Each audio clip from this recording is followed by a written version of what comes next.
এতদিন কি দেখেছেন? একটা ফোনে একটা পাঞ্চ হোল, কখনো দুটো, কিন্তু তিনটে পাঞ্চ হোল যদি একটা ফোনের মধ্যে থাকে তাহলে কেমন হবে?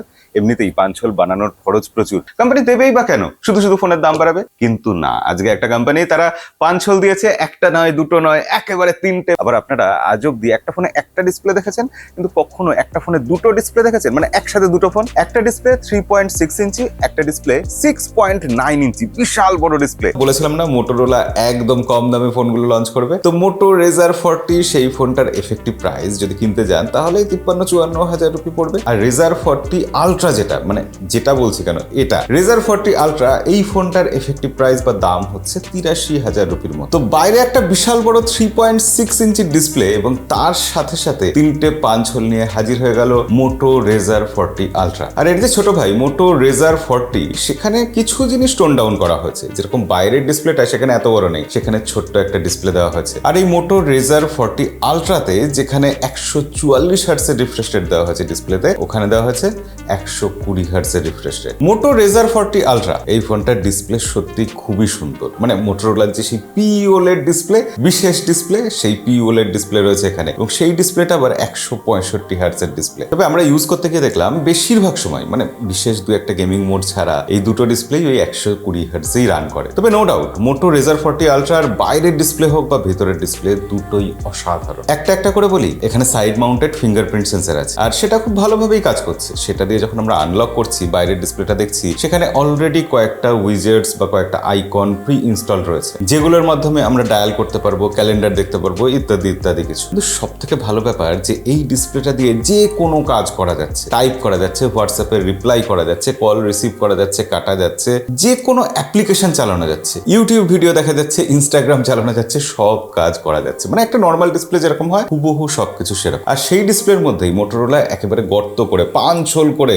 সেখানে দুখানা ক্যামেরা বসিয়ে দিয়েছে, আর তার সাথে সাথে একটা ফ্ল্যাশের জন্য গর্ত করেছে। টোটাল তিনটে পাঞ্চ হোল। খরচা আছে বস। যখন কোনো কল আসলো, আমরা রিসিভ করলাম, বা এখান থেকে আমরা কাউকে কল করলাম, সেই সময় কথা বলার জন্য এটাকে কিন্তু খুলতে হবে না। এটা এরকম ভাঁজ করা অবস্থাতেই কানে দিয়ে কথা বলা যাচ্ছে। এখানে কোথাও এয়ারপিস দেখা যাচ্ছে না, কিন্তু মোটোরোলা কিভাবে এটা ম্যানেজ করলো আমি জানি না। এবার আমরা ভিতরের ডিসপ্লেতে যাব না, তার আগে ফোনের লুকস আর ডিজাইনটা নিয়ে বলি। মোটোরোলা এই ফ্লিপ ফোনটা অনেকগুলো কালারে লঞ্চ করেছে, সেক্ষেত্রে কালার পছন্দ করতে আপনার কোনো রকম অসুবিধা হবে না। তাছাড়া এটা খুবই পাতলা, একটা ফোল্ডিং ফোন এত পাতলা এর আগে দেখিনি। আর আরো বিশেষ ব্যাপার যে এটা যখন আমরা ফোল্ড করে দিচ্ছি, তখন কিন্তু মাঝখানে কোনো রকম গ্যাপ থাকছে না। এখানে গরিলা গ্লাস ভিক্টাসের প্রোটেকশন আছে, এমনকি এই যে ফ্রেমটা আছে সেটাও 7000 গ্রেডেড অ্যালুমিনিয়াম আর্মার দিয়ে তৈরি। অর্থাৎ বিল্ডের ব্যাপারে কোথাও কোনো রকম কম্প্রোমাইজ করেনি মোটোরোলা। তবে দুটো জিনিস, এক হচ্ছে এই যে বাইরের ডিসপ্লেটা আছে, এটা কিন্তু ভীষণ ফিঙ্গারপ্রিন্ট ম্যাগনেট, প্রচুর আঙুলের ছাপ আছে। কিন্তু এই যে এত বড় একটা অলওয়েজ অন ডিসপ্লে বাইরের ডিসপ্লেতে, এটা দেখতে সবসময় ভালো লাগছে। আরেকটা জিনিস আমি নোটিস করলাম যে ফোনটা যখন আমরা খুলছি, ফোনটা পুরোপুরি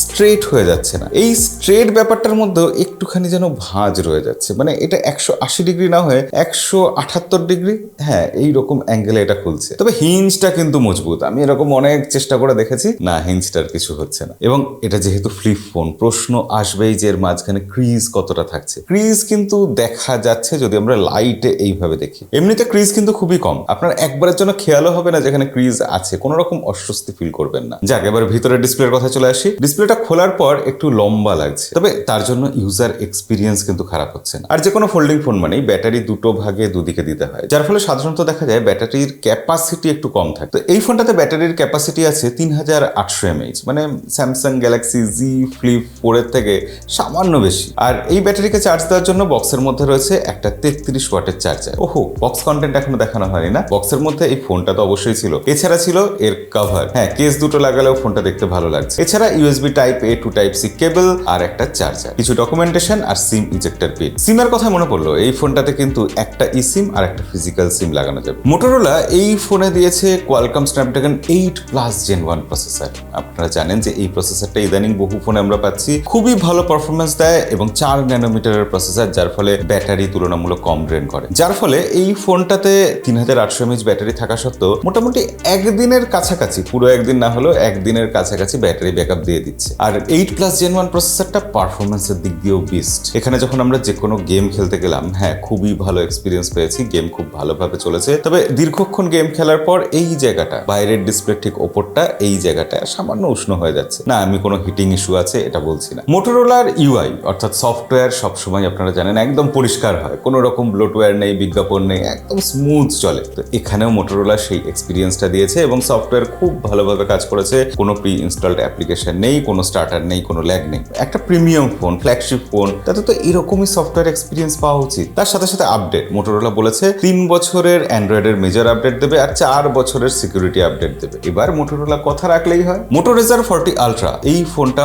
ওভারঅল কিন্তু বেশ ভালো একটা ফোন এবং আকর্ষণীয় ফোন। যে কেউ দেখলে এর ভিভা ম্যাজেন্টা যে কালারটা আছে সেটা পছন্দ করবেই। সেই কালারটা নিয়ে আমরা কিছুদিন টেস্ট করব, তারপর ফুল রিভিউ দেব। কিন্তু আপাতত এই ব্ল্যাক কালারটাও কিন্তু যথেষ্ট এলিগেন্ট এবং এই ব্ল্যাক কালারের ফোনটা আমি বেশ 3-4 দিন ইউজ করেছি। তাতে যেটুকু এক্সপিরিয়েন্স পেয়েছি, প্রচুর ফটো তুলেছি এবং ফটো তুলতে গিয়ে অবাক হয়ে গেছি। মোটোরোলার ক্যামেরা আমার কোনোদিনই পছন্দ হতো না, কিন্তু এবার মোটোরোলা ক্যামেরার ক্ষেত্রে যে উন্নতি করছে সেটা কিন্তু ক্লিয়ার হয়ে গেল। এই ফোনের বাইরের ডিসপ্লেতে রয়েছে একটা 12 মেগাপিক্সেলের মেন সেন্সার, প্রাইমারি সেন্সার, আর 13 মেগাপিক্সেলের আলট্রা ওয়াইড অ্যাঙ্গেল লেন্স। এই 13 মেগাপিক্সেলের লেন্স সেটাই ম্যাক্রো লেন্সের কাজ করে দিচ্ছে এবং ম্যাক্রো লেন্সের কোয়ালিটিও খুব ভালো। ফ্রন্টে রয়েছে একটা 32 মেগাপিক্সেল সেলফি শুটার, যদিও সেটা খুব একটা কোনো কাজেই লাগছে না। সেলফি আমরা এখান থেকে তুলবো কেন? আমরা ভাঁজ করে মেন ক্যামেরা দিয়ে এখান থেকেই তো সেলফি তুলবো। মেন ক্যামেরা দিয়ে সেলফি তোলার মজাটাই আলাদা। আলটিমেটলি 12 মেগাপিক্সেলের মেন ক্যামেরা হোক বা 13 মেগাপিক্সেলের আলট্রা ওয়াইড অ্যাঙ্গেল লেন্স, দুটোই কিন্তু যথেষ্ট ভালো ছবি তুলেছে, আমাকে অবাক করে দিয়েছে। ক্যামেরা স্যাম্পল আপনার সামনে রয়েছে, আপনারাই দেখে বিচার করুন। ওকে, এই ভিডিওটা এখন শুট হচ্ছে মোটো রেজার 40 আলট্রার ফ্রন্ট ক্যামেরা, ব্যাক ক্যামেরা, এই কথাগুলো এখানে বলার খুব একটা মানে হয় না, কারণ এখানে ক্যামেরা যেটা আছে 12 মেগাপিক্সেল, মেন ক্যামেরা যেটা আছে সেটা একটাই ক্যামেরা, ফ্রন্ট ব্যাক যেভাবে ইচ্ছা আপনি ইউজ করতে পারবেন। যেমন আমি এখন ইউজ করছি, এটাকে ট্রাইপড বলবো, ক্যামকোডার বলবো, নাকি একটা স্ট্যান্ডের মধ্যে রেখে ইউজ করছি বলা যায়। যাই হোক, জিনিসটা কতটা ইউজফুল ভেবে দেখুন। আমি টেবিলে এটাকে রেখেছি, সরাসরি ইউজ করছি এবং খুব ভালো রেকর্ড হচ্ছে। আশা করি সাউন্ড কেমন রেকর্ড হচ্ছে আপনারা নিজেরা কমেন্ট করে জানান। আমি কিন্তু এর নিজস্ব মাইক্রোফোন দিয়ে অডিও রেকর্ড করছি, কোনো কিছু নেই, হোটেলে আছি বসে, বুঝতেই পাচ্ছেন। সেক্ষেত্রে কেউ নেই হেল্প করার মতো, যেরকম থাকে না সবসময়। কিন্তু এটার যে আলট্রা ওয়াইড অ্যাঙ্গেল লেন্সটা আছে সেটা 13 মেগাপিক্সেল, তাতে ছবি ভালো আসছে, অবশ্যই খুব ভালো ছবি আসছে। কিন্তু একটা জিনিস, যে সেখানে যতটা অ্যাঙ্গেল কভার করছে, 108 ডিগ্রি কভার করছে, খুব বেশি নয় সেটা।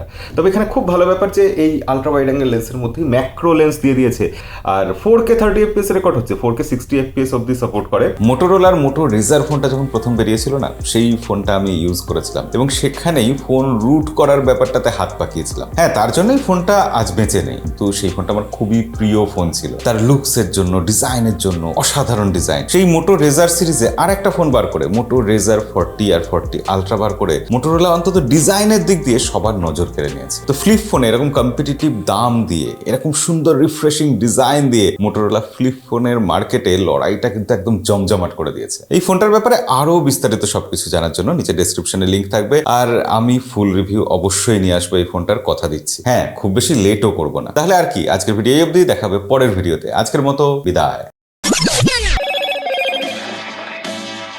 Let me show you something.